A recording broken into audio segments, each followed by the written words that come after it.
My name is Eric Bolino, and my applied leadership project presentation is about shadowing and reviewing Ravjit Sai, the current owner of the restaurant to which I work at right now. All right, so Ravjit's past, or as I call him, Rav's past experience in leadership impact. So he was a global leader with a strong background in digital transformation and innovation, while previously serving in senior executive roles, including VP and global practice head. So Ravjit Sai has built his career as both a global leader in digital transformation and innovation in roles like vice president and global practice head. He's been responsible for guiding organizations through major shifts in technology, but what really stands out to me is how he combines both technical insight with the ability to motivate and guide teams during organizational changes.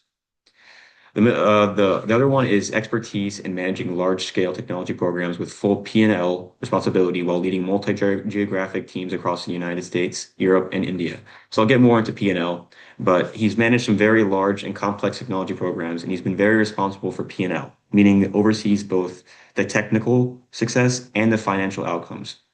He's also led teams spread across the US, Europe, and India. That kind of global work coordination takes a strong communication skills and the ability to keep everyone aligned despite the different time zones, cultures, and working styles, because not every working style is the same in every single country. He's managed large-scale techno-commercial projects, 10 million to 250 million, led major business accusations, and exemplifies the high-level strategic leadership central to this course. So throughout his career, he's overseen massive projects ranging from 10 million to 250 million dollars. These require balancing technical needs with business goals, which is not easy at all. And he's been involved in major acquisitions where decisions have long-term impacts on company direction. His experience really reflects the concepts we've been studying in this course, especially strategic thinking, leading through complex business challenges. All right, so this is going to be what he is and what he does today. He's a current owner of Hansel and Griddle, the restaurant that I work at, and several UPS locations around this area. He leads daily operations, financial management, staffing, and customer experience, acts as a community employer, and supporting the local jobs and services. So Ravjit Sai is also an entrepreneur here, in the community. He owns Hansel and Griddle, the restaurant that I said, and several UPS locations, and he's involved in day-to-day operations of each business. He oversees things like staffing, budgeting, and making sure that customers have great experience. What really is important that he plays a direct role in a community employer, providing local jobs, supporting the neighborhood services, and helping small businesses thrive. This side of his work, shows how leadership is not just corporate, but it's also up in a way that he invests and supports the community around him. Leadership role in the community. All right. So provide stable employment and mentorship to staff, models hands-on leadership through problem solving, communication and accountability, and builds strong customer relationships and contributes to local businesses. All right. So this is his background and what shapes his leadership. So I kind of explained a little bit before, but his previous IT leadership roles taught him strategic thinking, team management, and system level problem solving. He applies those skills to streamline operations, make data-driven decisions, and improve processes, and learn through trial and error, giving him a practical and adaptable learning leadership style. So his previous IT leadership roles played a big part in shaping his overall approach to leading roles or leading others. And in these positions, he learned how to think strategically, manage diverse teams, and address problems from a system-wide perspective. He brings those same skills into his current businesses, using data to guide decisions, streamlining day-to-day operations, and constantly looking for ways to improve processes. Why did I choose him? So I chose him because he provides direct insight into everyday practical leadership decisions, something I deal with every day, offers a real-world view of leadership growth and impact with the community. I worked with him daily, making it easy to observe his hands-on, example-driven style, and chose him because his ability to navigate challenges and facilitate operations really does inspire me. I chose to highlight him because working with him every day gives me a direct view of how he leads in real time. I get to see the practical decisions he makes, how he handles the challenges, and how he guides a team through everyday operations. It also gives me a front row seat to his growth as a leader. The impact he has. What really inspired me to choose him was just, again, like I said, his hands-on, example-driven style.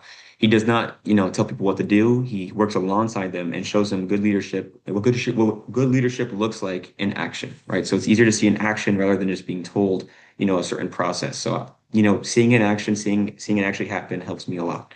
and helps me really try to figure out what I'm trying to get out of this assignment, leadership wise.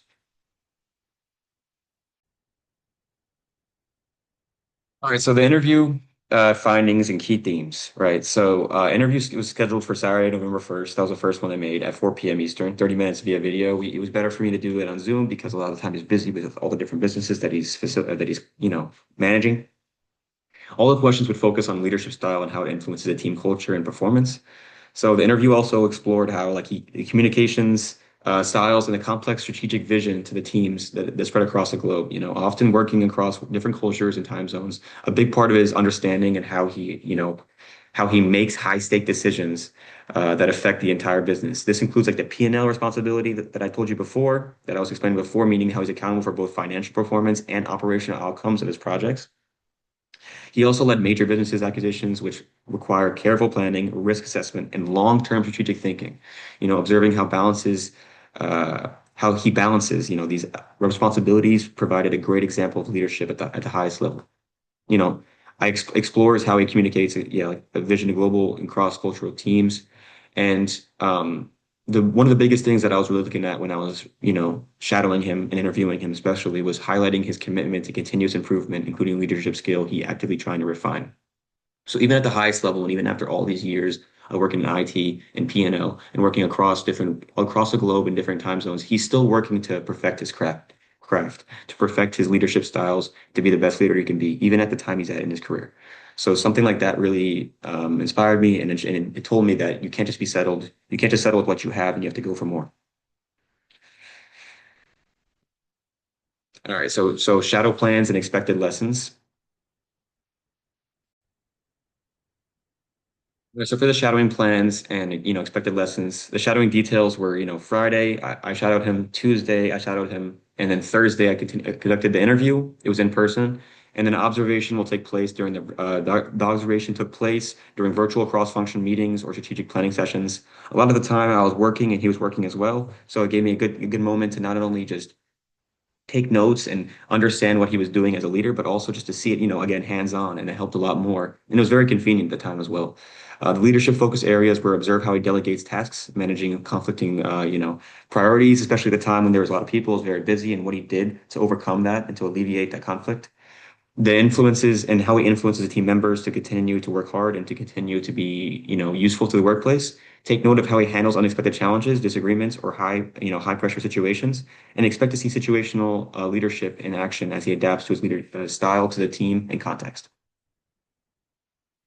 Um, Observing his flexibility, gave me, and will always give me a real world example of situational leadership in action and show how strong leaders adapt to get results while keeping the team aligned and motivated.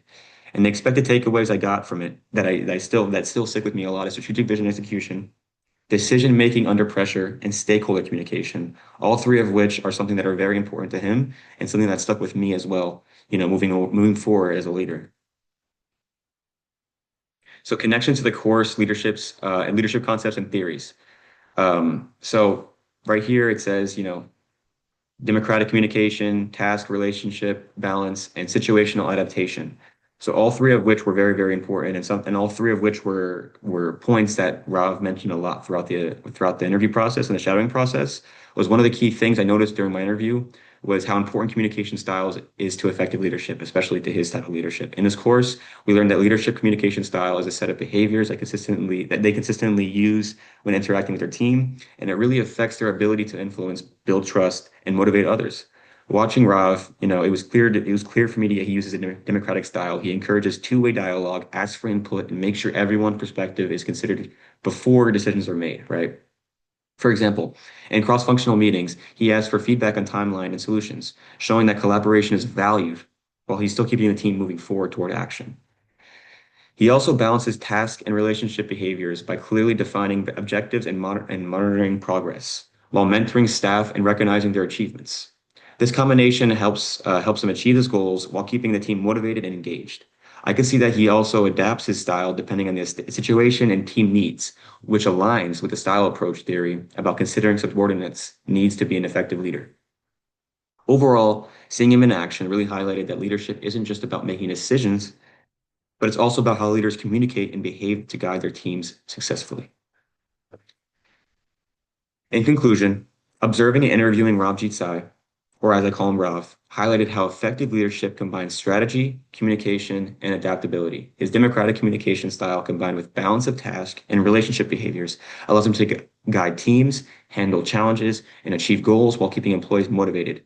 I also I also saw how adapting different situations and understanding team needs is essential for leadership success. Overall, this experience reinforced the course concepts and showed me how theory translate into the real world and also in action.